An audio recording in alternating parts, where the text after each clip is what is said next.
When people look at Cy Twombly's artwork, the general response is to say, I don't get it. My child could do that. Even a little kid could do that. And I think one great encumbrance to abstract expressionism is the cognitive dissonance between what shows technical skill and what is, as previously stated, work made by a child. Now, there is certainly abstract art that does mimic the artwork of children or the scribblings of a distracted child. And my question is that in and of itself a bad thing? The things that children make, the creations that children make from a feeling of anger or excitement or just, I know babysitting a child, I would see them look at the crayons and study those crayons so intently. Find the perfect one and make their way through the maze of all the assorted crayons in the box. And then when they find the right one, they become so confident and so sure of themselves. They pick it up and they look at it. And this has happened with multiple children that I've babysat. I no longer babysit, but I remember it so vividly being a teenager, babysitting, and being an artist myself, and just drawing on my own and watching the way that children draw. But yes, they pick up the crayon, they look at it, they feel confidence in that color, and they pick up their blank sheet of paper and they assess the space in a very simplistic, very childish way. There's no guidelines drawn. There's no discussion of how the piece is going to be executed. There's no literary references or musical references. It's pure, unadulterated innocence on paper. And that's beautiful. And that's something that I think makes abstract art beautiful. It doesn't have to be representational of reality. Perhaps it's representational of beauty, anger, pain, happiness, joy in and of itself. Maybe creating images of the invisible is beautiful. Maybe it's terrifyingly beautiful. Maybe it's ugly beautiful. But nonetheless, it is beautiful. Now, in addition to that, we could also add on, anyone could do that. Now, I ask another question. Is that bad? That anyone is capable of creating? Anybody is capable of taking simple materials and creating without any, not trying to mince words, I guess, but create a simple image.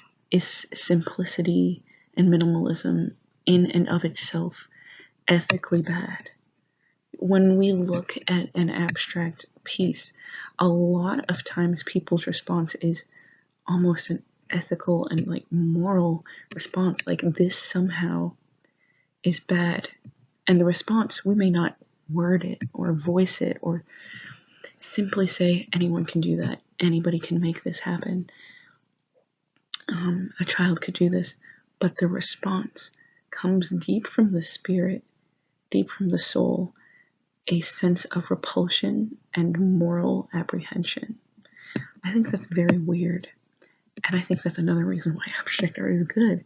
if art makes you have such an adverse reaction, it still, at the end of the day, costs you to feel.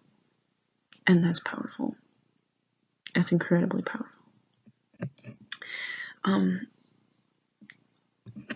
Yeah. In addition to that, I think it's important to note, like,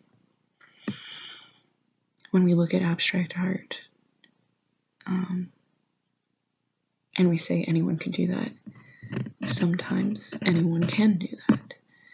But if we look at work from artistic greats such as Twombly, we notice art references and I'm sorry, there are birds outside. We notice a lot of references from when he lived off and on in Europe, primarily the I can't remember the name. If I remember, I'll write it down. But there are birds on my porch. My dog is on my lap. He does not like birds.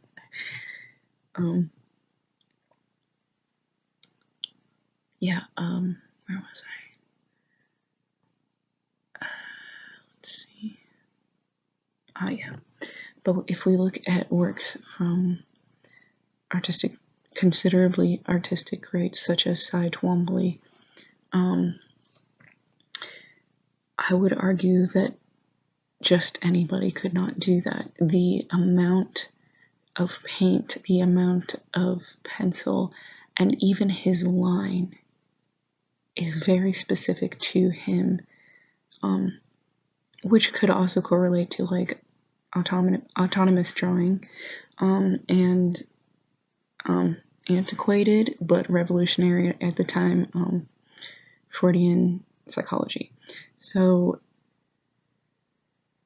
a lot of times Psy would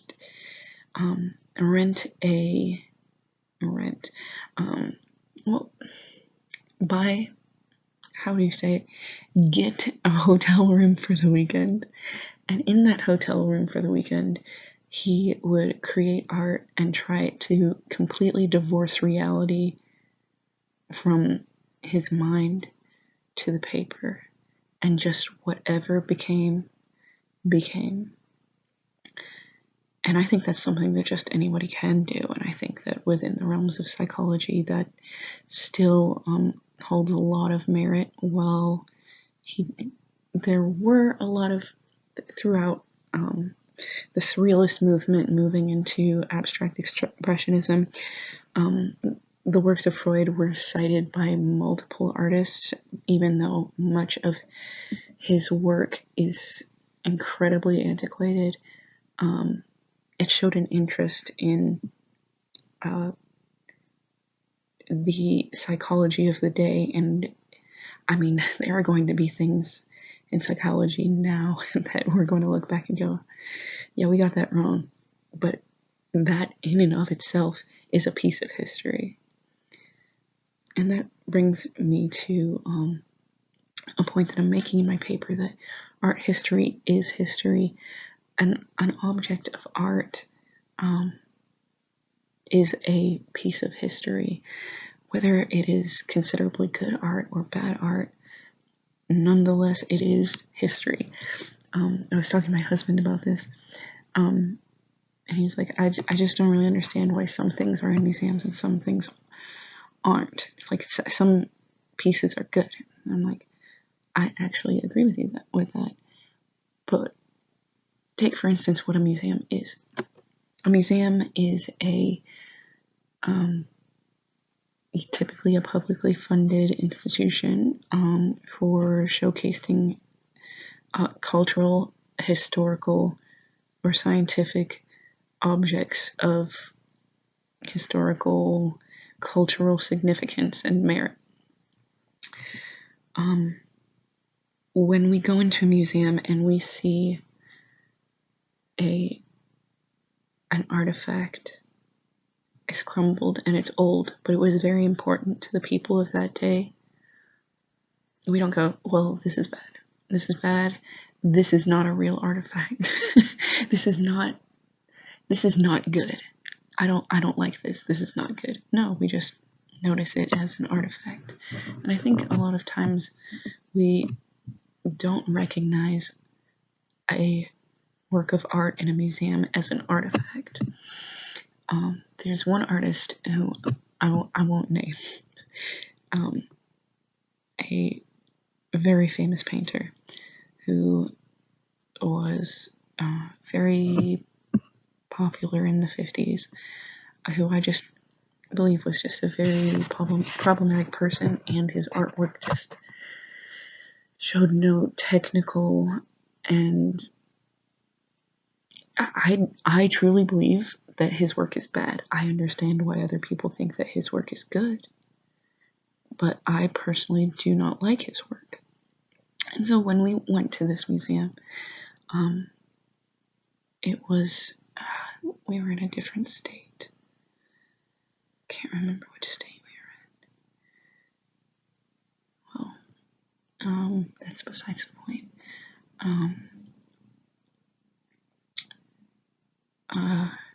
Yes, when we were in that museum, my husband said, why is his artwork next to all of these other beautiful paintings in the same room? Why is it even in the same square footage as these beautiful other works? So just suddenly I thought of it, and I was like, art doesn't just cover a painting on a canvas. Art covers like a myriad of things. Don't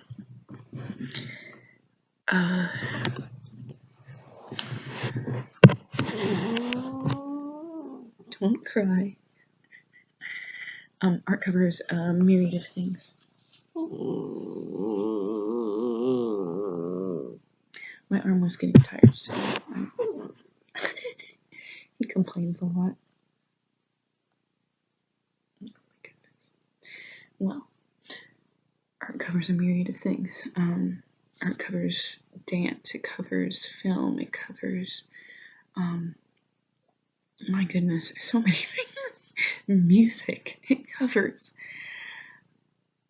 There are so many things that can be considered art.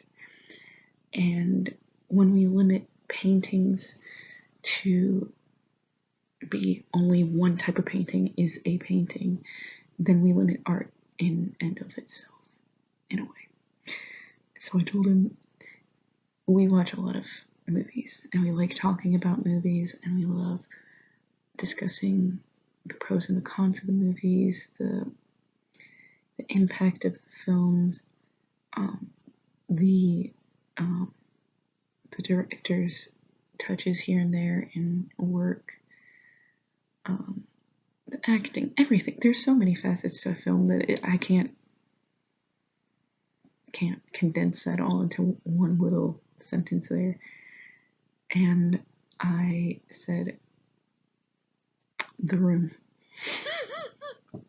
The Room. We love The Room. It's hilarious. It is not classically good. It arguably, it could be considered corny, to put it mildly. It's funny and but it is in its own way. I'm talking too loud for him. And it is in its own way good. And we've watched it multiple times, and we've enjoyed it multiple times. Why? It's a film that, and this is something that is said about a lot of films, a film that is so bad that it's good.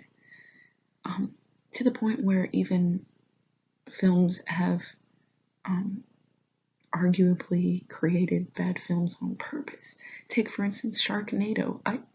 I do not believe that they intended for that to be genuinely scary.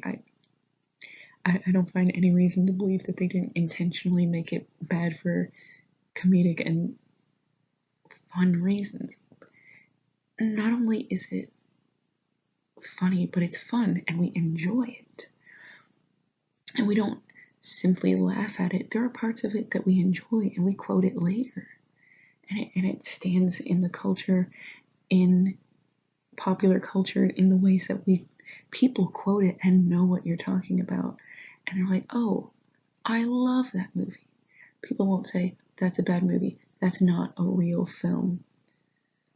Maybe not everything has to be serious. Maybe even fine art doesn't have to be serious. Maybe even abstract art doesn't have to be serious. Abstract art both is serious and is not serious, completely dependent on the artistic intent. If the artist purposefully meant for it to be unserious, that is unserious for them. But if it is serious for the viewer, it becomes serious again.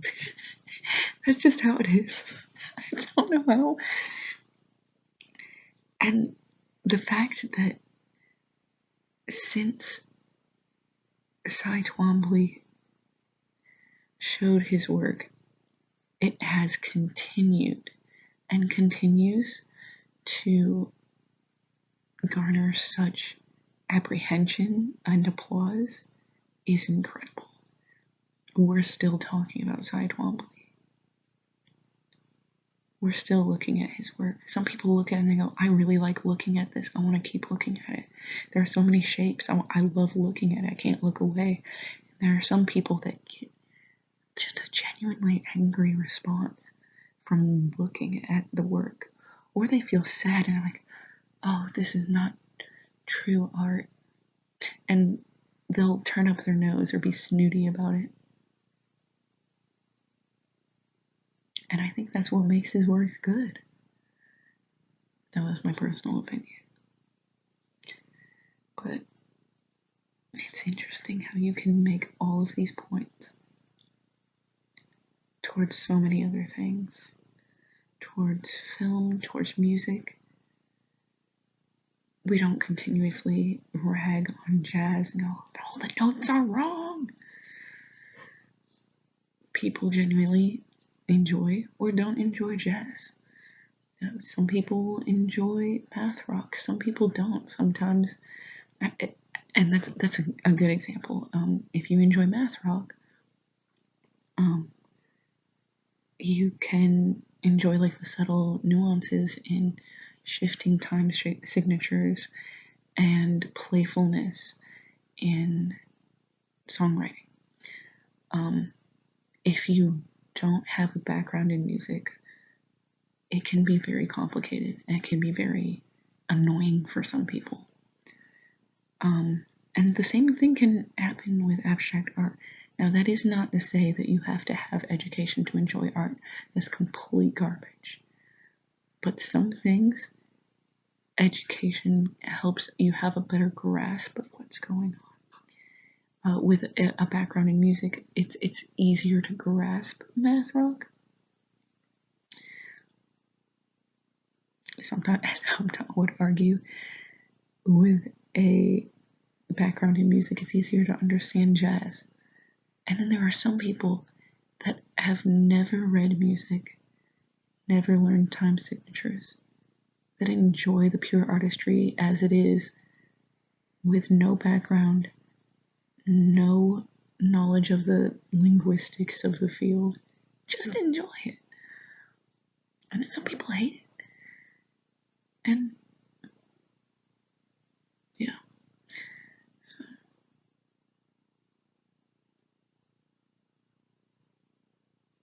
art's weird. And I love art so dearly.